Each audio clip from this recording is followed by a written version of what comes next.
آج اگر میں سمجھتا ہوں کہ آج اگر ہم آزادی کی سانس لے رہے ہیں تو اس میں ماسکو، سمرقند، بخارا، الماتا، تاشقند اور کیف کے شہداء کا خون شامل ہے۔ اور یہ جنگ صرف یورپ تک محدود نہیں تھی۔ ہمارے سینئر دوست یا ہسٹورینز دے نو کہ یہ ایشیا کے اندر بھی بازار سرگرم تھا، جس کی سرپرستی جاپان کی فوجیں کر رہی تھیں۔ اس میں ہمارے بارڈرز تک، سب کانٹیننٹ تک، برما واز دا کنٹری کہ برما کے اندر یہ دوسری جنگ عظیم جو تھی وہ لڑی گئی تھی۔ اس کے لیے ایک میرے لیے یہ خبر تھی جب میں نے پہلی دفعہ یہ دیکھا کہ چائنا کے عوام نے 20 ملین سے زیادہ، 2 کروڑ سے زیادہ جو تھا، انہوں نے اپنی جانیں دیں اس جاپانی سامراج کے خلاف جو کہ جیپنیز وار اور مزاحمت کی تھی۔ یہ حقیقت تاریخی طور پر اہم ہے کہ مشرق و مغرب دونوں نے مل کر ظلم کے خلاف جہاد کیا۔ خواتین و حضرات، ان قربانیوں کی روشنی میں آج جب ہم عالمی تعاون، خوشحالی اور امن کے لیے مختلف تنظیموں کا قیام دیکھتے ہیں تو یقینی طور پہ ہمارا دل کو سکون اور راحت ملتی ہے۔ ایسی ہی ایک تنظیم شنگھائی تعاون تنظیم، جسے ہم SCO شنگھائی کوآپریشن آرگنائزیشن کہتے ہیں، ایک ایسا ادارہ ہے جو نہ صرف خطے بلکہ دنیا میں امن، اقتصادی ترقی، انسداد دہشت گردی اور باہمی احترام کا سفیر بن چکا ہے۔ پاکستان، روس، چین، ایران، قازقستان اور دیگر رکن ممالک ایک نئی دنیا کی تعمیر میں مصروف ہیں جو جنگ نہیں، امن چاہتے ہیں۔ پاکستان اور روس کے درمیان دفاع وطن، خود مختاری اور اصولی موقف پر مبنی رشتہ قائم ہو چکا ہے۔ ہم دونوں قومیں دہشت گردی، بیرونی مداخلت اور مسلط کردہ جنگوں کے خلاف صف اول میں رہے ہیں۔ حال ہی میں مقبوضہ کشمیر میں سیاحوں پر دہشت گرد حملہ ایک قابل مذمت واقعہ تھا، جس نے ہماری دنیا اور ہمارے خطے کو جھنجھوڑ کے رکھا۔ پاکستان نے جس جرأت، حکمت اور شفافیت کے ساتھ آزادانہ تحقیقات کا مطالبہ کیا، وہ دنیا کے سامنے ایک واضح پیغام ہے کہ پاکستان امن کا داعی ہے۔ روسی حکومت نے پاکستان کے اس موقف کو سراہا جو ہماری باہمی سچائی اور دوستی کا ثبوت ہے۔ ہم روس، چین اور امریکی صدر ڈونلڈ ٹرمپ کی ان کوششوں کو خراج تحسین پیش کرتے ہیں جنہوں نے بھارت کی جانب سے پاکستان پر مسلط کردہ جنگ کو روکنے کے لیے مداخلت کی۔ ان کی کوششوں سے جنوبی ایشیا کو ایک تباہ کن جنگ سے بچایا۔ یہ اقدامات ثابت کرتے ہیں and I emphasize on it کہ طاقتور ممالک جب بھی ذمہ داری کا احساس کریں گے اور ذمہ داری سے اپنا کردار ادا کریں گے تو دنیا کے سکون کے لیے اور امن کی طرف موڑا جا سکتا ہے۔ ایسا ہی تعاون میں سمجھتا ہوں اور دانش روس پر اپنی حفاظت کے لیے مجبوراً مسلط کردہ جنگ کے خاتمے اور علاقائی ترقی اور امن کا وسیلہ بنیں گی۔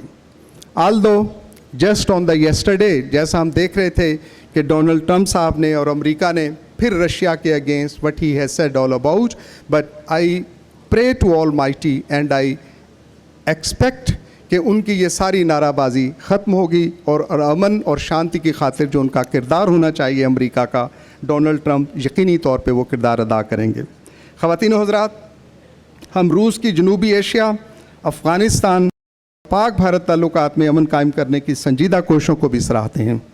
روس نے ہمیشہ ایک متوازن دفاعی پالیسی کو اپنایا اور اپنے تجارتی اور مالی مفادات کو پیچھے رکھ کر خطے میں امن قائم رکھنے میں مدد دی۔ یقیناً یہ ایک ایسی قربانی جو صرف ایک عظیم قوم ہی دے سکتی ہے۔ میں آپ سے ایک بات شیئر کرنا چاہوں گا رشیا کے لیے کہ میرے عزیزوں، کہ رشیا کے اندر شادی ہو، بیاہ ہو، کوئی سیلیبریشنز ہو، تو جب وہ ملتے ہیں ایک گھر کے اندر، بھلے 4 لوگ کیوں نہ ملیں، تو ایک بات کو وہ ضرور اپنے ساتھ وہ ٹوسٹ اٹھاتے ہیں کہ آؤ عہد کریں کہ دنیا کے اندر امن ہو، آئیں عہد کریں کہ دنیا کے اندر جنگ نہ ہو۔ اور پھر جب شادی ہوتی ہے تو شادی کے لیے نی از ویسنی سلدات جس کو روسی میں کہتے ہیں، اور ہم جسے سمجھتے ہیں کہ ان نون سولجر، ہر شہر کے اندر ان کے لیے ان کی عظمت اور عزت کے لیے آگ ہے، اور ہر جوڑا